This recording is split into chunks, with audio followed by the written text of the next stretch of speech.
I was watching LTOB's development stream, and someone in the chat asked, how do you determine a win in Connect 4? And LTOB, very easily distracted, went off on a tangent. And so in order to find if there was a victory here, what I'd do, so let's say this is our game board. So I'd start with this pattern here, and what I'd do, I'd just go over the table in order, just going from one slot to the next. Just like checking to see, are all of these the same color? And if not, then that space doesn't contain a victory, and so you just continue that pattern all the way throughout, right? Do the same for vertically. So you just check all of those. Are all four of these like one color? If so, then they've won. And you can get diagonals in there as well. So it's basically the same thing, but diagonal. If they're all blue or if they're all red, then they've won. And then you do the same thing here. And you can see here, we've just highlighted all four pieces, they're blue. And so that was a victory detected. And so these pieces here are the winning pieces. That's how I do it. In his chat, I pointed out that checking every possible win permutation is incredibly wasteful. I suggested as follows. Iterate over the grid, checking each square that has a piece in it. For each point, you check outwards in each direction until you hit a square with a non-matching piece. If you checked 4, it's a win. This has a better average case, as we only check the places where a win is possible and halt the check once we see that there's no win there. Elta pointed out that this entire scenario is assuming that we are being given a board that's already mid-game, but if we could watch the board from the start, we only have to check one square, the square that just got changed, because any other squares we checked previously when they were placed, so we know that they're not a win. Then he tried to get back on topic of his stream. God, I'm so off topic today.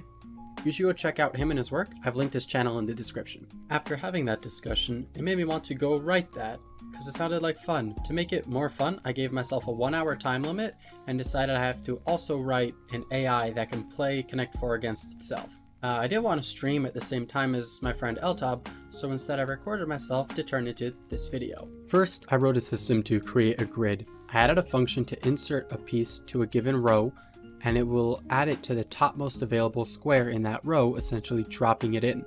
Then I wrote a function that, given a square to check from, will determine if that square has 4 adjacent using the algorithm I outlined a moment ago. Hey, Future Zach here. I use the word row too much in this. Placing 4 in a row, placing it down into a row. I don't even know what I mean anymore, so I hope, bless you, so I hope that you understand what I mean. Yeah, good luck. Then I wrote an AI that just placed pieces randomly to test if the grid system functioned. It did, but the win detection didn't. I just didn't know it yet. See, the algorithm I showed you has a flaw. It only finds wins if you check from the edge of a 4 line, not the middle. So if you place a piece in between 1 and 2 to make a 4 line, it sees a 2 line and a 3 line instead of understanding the full 4 line. So I rewrote it to check outwards in opposing directions simultaneously, giving the proper result we need. Then I wrote a function that finds a winning move for a given team color if such a move exists. It essentially just asks itself what happens if this color goes in row 1, row 2, row 3, and so on. It's still pretty fast since it only has to check 7 positions. The AI uses this function to see if it can win. If it can, it obviously makes that move. If it can't, it runs that same check for the other team. If it finds that the opponent has a winning move, it goes there in order to block the enemy and save itself. If there's no win or block available, it simply places a piece in a random row.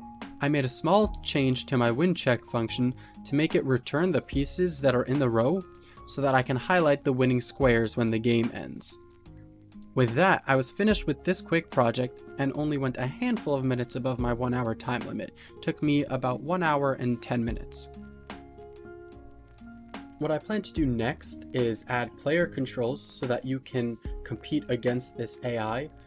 Make it look a little prettier because it's currently just some bricks on a base plate, which is very lame.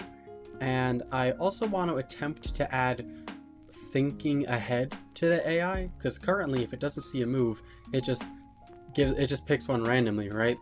But if it simulated steps ahead, and then it could make an informed decision even if there's currently no good move. So that'll be part 2, so make sure you're subscribed so you don't miss that.